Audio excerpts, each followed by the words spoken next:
about the phony soldier Rush Limbaugh was talking about. Pete Hegseth is the executive director of Vets for Freedom.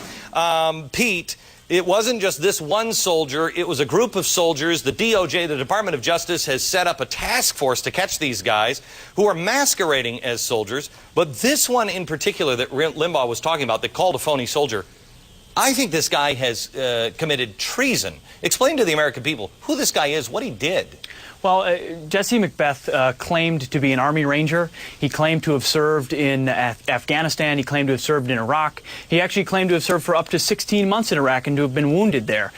He also claimed that his unit and himself committed atrocities against the Iraqi people, that they slaughtered over 200 people, killed innocent children during interrogations, and basically was a darling of the anti-war left for a long time until he was exposed. This is a guy who said that he went into mosques with his group, went into mosques while children were playing, killed them, burned them, and hung them from the rafters. Hung them from the rafters to respond. Was never even there, and all of this stuff was translated into Arabic. Yes. Here is my question for you, Pete. Why did this guy only get 5 months in jail? Why has he not been tried for treason? Well, it's a good question in many ways, because what he says and what's translated into Arabic gets beamed throughout the entire Arab world. If you go to Iraq, any Iraq and Afghanistan veteran can tell you that every mud hut has a satellite dish on top of it. The Iraqi people follow what we're saying, especially what soldiers say. So, I mean, he certainly crossed the line.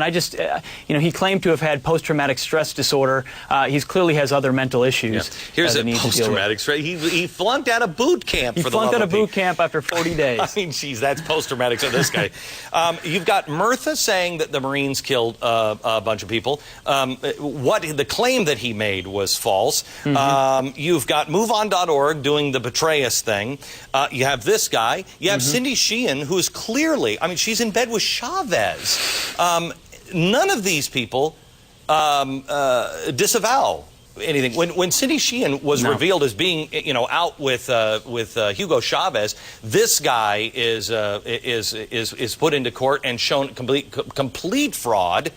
Nobody seems to disavow. That's the unfortunate part, is you've got a guy like Jesse Macbeth saying things that are clearly outside the lines, but the problem is that his voice is being amplified by people that believe his message reinforces their own message, and they want to hear from a soldier that is talking about the bad things the American military has done, and they try to amplify it as far as possible. So as much as we want to indict Jesse Macbeth, it's unfortunate, but what the anti-war left does with his rhetoric is the even more greater crime. Pete, thanks a lot. So where am I wrong? I think the Democratic Party has been hijacked by smear groups and radical socialists like George Soros. They don't care about the truth anymore. You agree or disagree?